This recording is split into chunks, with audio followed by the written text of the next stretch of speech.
Let's talk about the first one. The first thing I'd like to talk about is money. We all love it. We all like it. And in Fable 2, money is very important. You don't get money for doing quests, you get money for doing jobs, and you get money for gambling. And this is something called a pub game. We had them in Fable 1. You can walk into a pub and you play a game, and you can either win or lose your money. And we're going to do that now. This is a game called Keystone, and it's a little bit like a cross between roulette and craps. And I'm going to bet on the number 17. That is my favorite lucky number. I did this when I was a student and lost all my year's grant money on the roll of one roulette wheel, and then had to eat potatoes for a year. But there you go. So I'm just betting away, and now I'm going to roll the dice and hopefully we'll be lucky. Wow, now that's a coincidence. Lucky 17. And I've won, and great. I've got 1,000 gold, which I can go and spend in the Fable world. Now, is that cool? It's quite nice. It's a lovely game. But here's the surprising thing. What you're seeing there is actually an Xbox Live Arcade game outside of Fable. And what I am able to do is take the money I win from that Xbox Live Arcade game and move it into the Fable world. So here we see, if we just bring up Fable, I'm going to do that now, and I take that. This is a dream of mine. Imagine games communicating together. Imagine two games talking. That's exactly what's happened here. I've won on an Xbox Live Arcade game, and I transferred it over.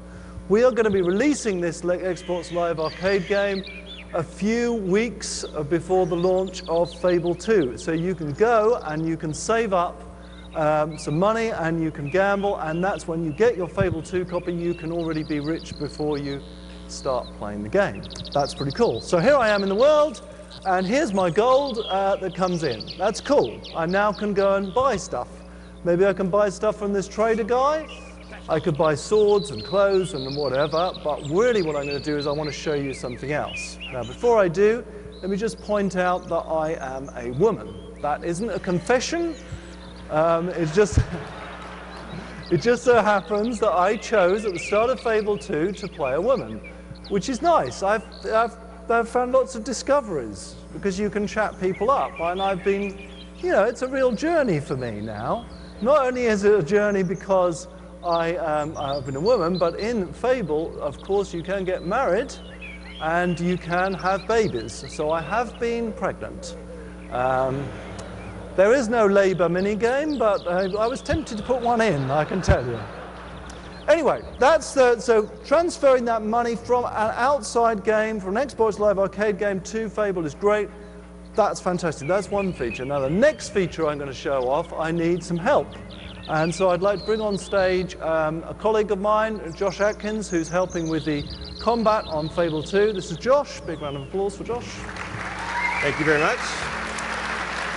And we're going to show off the next big feature, and it's this. I've played role-playing games all my life, and I've loved them. I love them, but I've been lonely. And what I really want is co-op, and I want dynamic co-oping, and that's exactly what we're going to give you in Fable 2. We're going to give you the ability to dynamically co-op, and that means at any time, at any point in the game, you can say, I want a friend here in this world now. And that's what Josh is going to demonstrate. He just presses the button, he comes in the game. The hero that he comes in and the henchman he comes in at is based upon his hero in his world if he's playing Fable 2. I like his haircut. And you look cool because you're a tough man and I'm a poor frail woman. Oh, I don't think so. So let's bring him in the world. That's the first cool feature, that dynamic nature. You don't have to do anything else. The second cool feature is if any experience or gold that Josh earns while he's co-oping in my game, he can bring back into his game. Now that is cool. That means I've played so many co-op games where you have an experience, you don't get anything for it. So you can sort of keep on earning experience whether you're co-oping in your world or someone else's world. Anyway, let's go down and have a look at this world. Now, as you see, You know, we're a fair way through the world. There's our dog. He's a real artificial intelligence dog. He's going to be pointing things out maybe that I can't see or hear yet. You can't quite hear this. You think you can hear his little growl there. He's pointing something out off the road. That's very important. Off-road, off the path. And I can go and look at that with this thing called a lookout trigger. These are one of our baddies called hobs.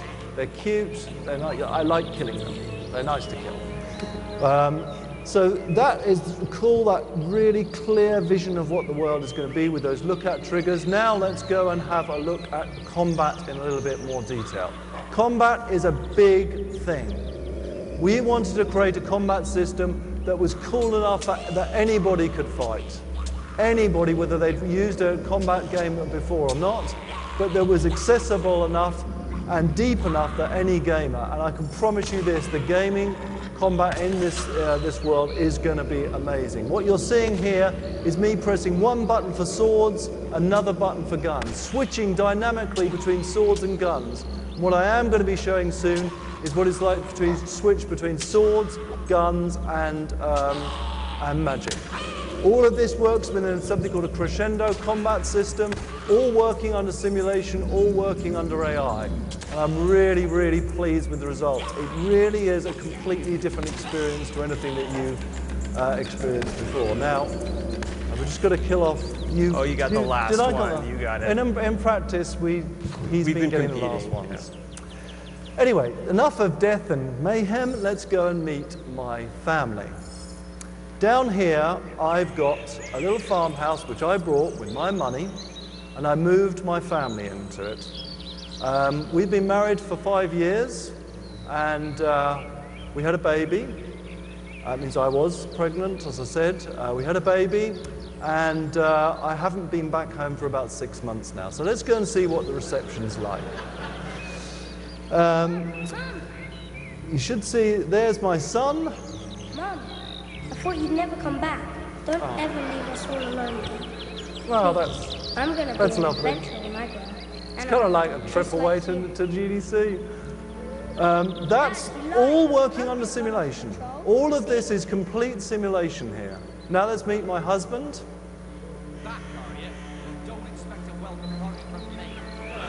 He's a bit naggy. Now, Josh, this is absolutely true. They were supposed to end this demo where you see my naggy husband, but Josh tried in the rehearsals yesterday, and he did this. And this is completely improv.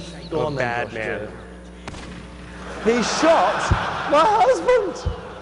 My poor son is now an orphan. And that moment is real. It's not staged. This is a real simulated world. That husband's not going to come back to life. It's going to pull at your heartstring, and that's what I want. That's the drama I want. All I would warn you is be careful. But just be careful who you invite into your world. So that's Fable 2. Thank you very much for listening.